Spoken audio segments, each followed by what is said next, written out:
What would happen if you had to cross a land where water is more precious than gold and ground temperatures can soar beyond 60 degrees Celsius? For pioneering expeditions in 19th century Australia, that wasn't a hypothetical question. It was the harsh reality they faced every day. Horses collapsed mid-journey, livestock died of thirst, and transporting goods across the endless deserts was nearly impossible. In response, they decided to introduce donkeys into Australia, animals known for their resilience to drought, endurance over long distances, and, at the time, seen as the ideal solution. But this seemingly perfect choice marked the beginning of a chain of unforeseen consequences. What happened after the donkeys set foot in the desert? And why has this story continued for over 150 years? Terran Works will reveal it all in this video.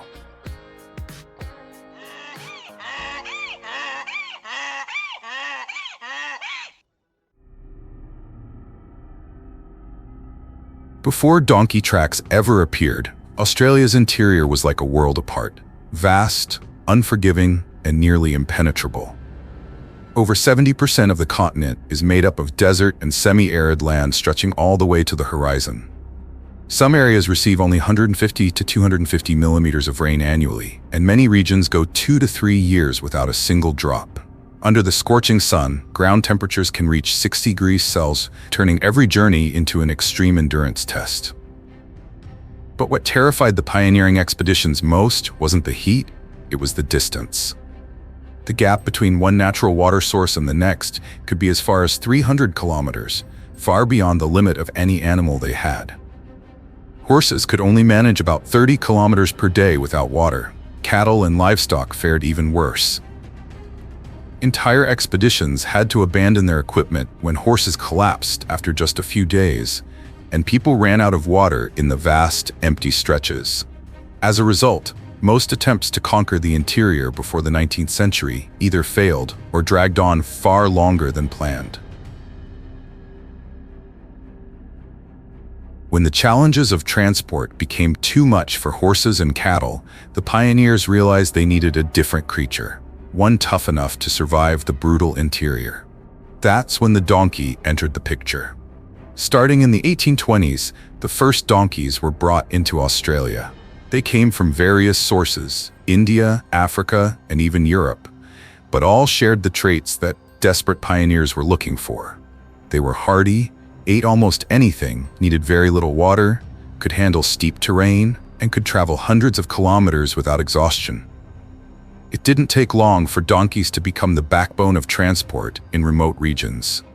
They hauled supplies for miners at newly opened goldfields, carried equipment for railway survey teams, delivered water to livestock stations, and accompanied expeditions deep into the outback. In many areas without donkeys, humans simply could not take another step forward. However, when motor vehicles and railways began replacing animal-drawn transport in the early 20th century, the role of the donkey declined rapidly. In just a few decades, what was once a valuable asset became something many pastoral stations no longer wanted to keep. Hundreds, and eventually thousands, were released or abandoned as mining camps shut down, survey expeditions ended, or workers relocated. Some simply escaped, as the makeshift fencing of the time couldn't hold them for long. In an environment so harsh that even many native species struggled, donkeys adapted almost perfectly. Their ability to drink 35 to 40 liters of water in one go, to store it, go without food for days, and reproduce steadily allowed them to quickly form small herds. When these herds met at water sources, they merged into larger groups and spread out in different directions. By the mid-20th century, reports began documenting wild donkey herds numbering in the dozens or even hundreds, roaming valleys and remote desert regions. Especially in areas like Western Australia, the Pilbara, the Kimberley, and the Northern Territory, their numbers grew far faster than early land managers had anticipated. By the 1980s, experts estimated that the wild donkey population had reached between 500,000 and 1,000,000 across northern and central Australia. A species once introduced to solve human problems had now become a problem humans were forced to solve.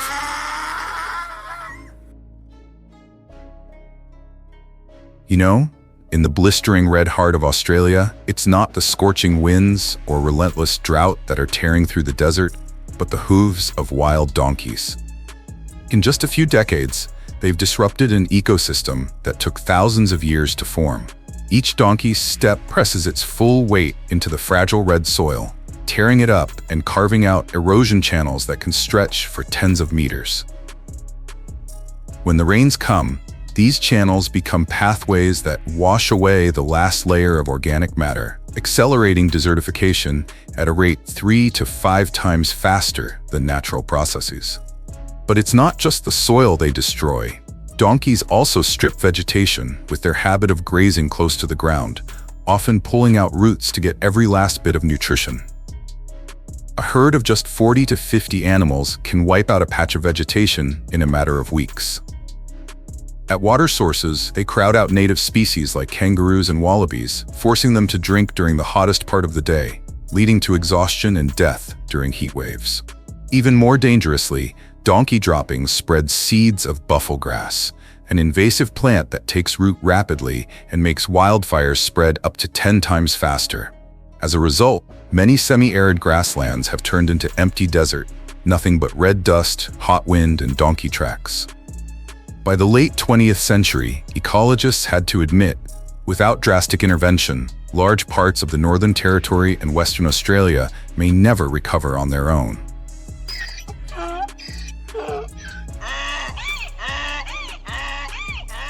Despite the ecological damage they cause, wild donkeys have also brought about a few surprising positive effects. During harsh dry seasons, donkeys often dig deep into the hardened soil in search of water. These temporary water holes, though small and short-lived, become life-saving resources for many desert species, such as birds, reptiles, and even dingoes, especially during prolonged droughts when natural water sources have dried up. Additionally, in certain areas, donkeys help reduce wildfire risk by consuming low-lying dry grasses that would otherwise act as fuel during the hot season. While this isn't a widespread effect, it presents an interesting paradox. Even an invasive and harmful species can contribute to ecosystem regulation in ways that often go unnoticed by humans. These positive impacts aren't enough to outweigh the overall damage caused by donkeys, but they serve as a reminder that desert ecosystems are more complex than their barren appearance suggests, and that every species, even invasive ones, leaves a double-edged mark on nature.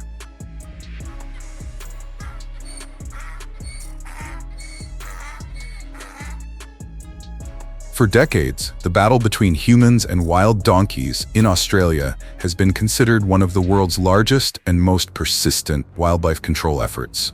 To combat this invasive species, Australia has had to deploy a wide range of strategies. Among them, the most commonly used is aerial mustering, a technique that uses helicopters flying low over the land to herd donkeys out of remote valleys. Robinson R-22 and R-44 helicopters sweep close to the ground in wide arcs, forcing the donkeys to run in long lines toward trap yards. With a daily range of 300 to 500 kilometers, pilots can track down donkeys in areas completely inaccessible to ground crews or vehicles. This method is widely used in regions like the Pilbara, the Kimberley, and the Northern Territory, where open terrain allows helicopters to scan entire valleys and efficiently funnel herds into steel trap yards. But the most controversial and attention-grabbing method is aerial culling. Curious why? Because it involves shooting donkeys directly from helicopters, fast, aggressive, and so effective that many people view it as excessively harsh, sparking fierce debates over ethics and animal welfare.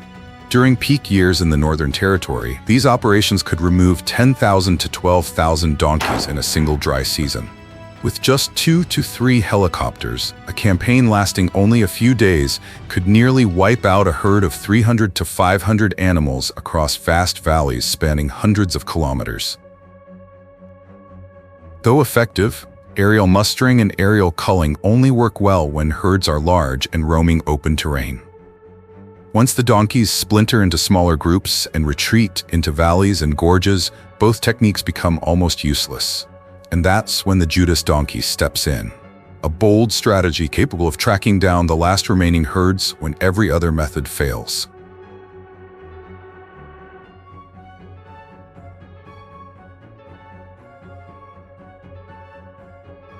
Unlike aerial mustering and aerial culling, the Judas donkey is a control strategy that leverages the donkey's own social instincts. Instead of scanning the skies with helicopters, control teams capture a live female donkey, fit her with a GPS tracking collar that lasts 6-12 months, and release her back into the wild. Because donkeys, especially females, are highly social animals, she will quickly seek out and integrate into any remaining groups as if she had never been gone. From there, all the team needs to do is monitor the Judas donkey's movements, and they can locate new herds within hours. This method was first introduced in the 1980s in the Northern Territory, at a time when authorities were dealing with small, scattered donkey groups hiding in rugged terrain, areas where all previous methods had failed. The results exceeded expectations. A single Judas donkey could lead teams to 10 to 20 different herds, helping reduce remnant populations by up to 70 to 95% after each campaign. The success of the Judas donkey method quickly spread beyond Australia. In New Zealand, a similar tactic has been used to control wild goat populations on steep mountain slopes. In the US, the Judas pig strategy was adopted for invasive feral hog management, helping locate hidden groups deep in forests. What began as an innovative idea in Australia's red deserts has since become a global standard in efforts to control some of the world's most difficult, invasive animal species.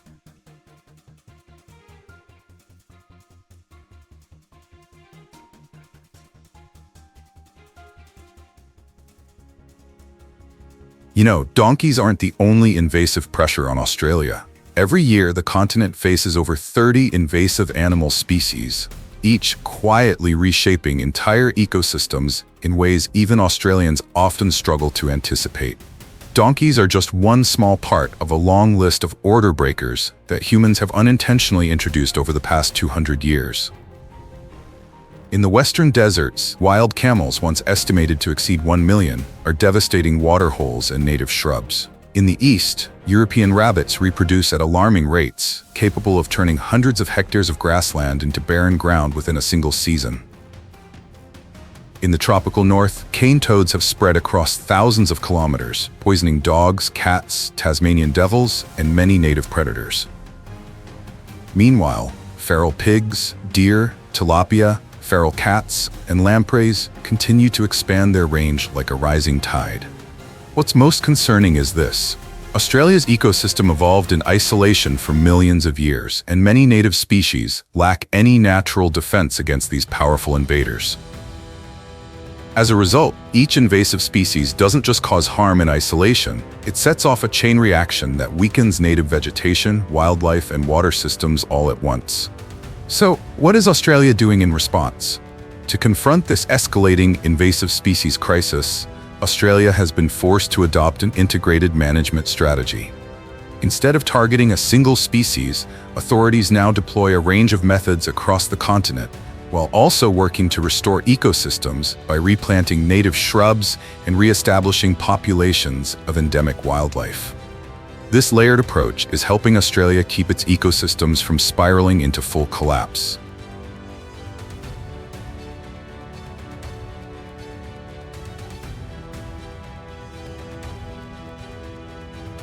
Have you ever wondered if wild donkeys in Australia could be completely eradicated? That's nearly impossible, not just because the continent is vast and the donkeys incredibly resilient, but because of a bigger boundary: ethics. Wiping out an entire animal species, even an invasive one, has always faced strong opposition from animal rights groups, forcing authorities to shift their goal from eradication to long-term control. And this is exactly where the deepest controversies lie. In the Northern Territory, culling campaigns that removed over 10,000 donkeys each dry season have been labeled cruel, even though ecologists argue they're the only way to save collapsing water sources. In Alice Springs in 2013, a plan to eliminate 6,000 wild donkeys and horses had to be suspended following intense backlash from animal rights organizations.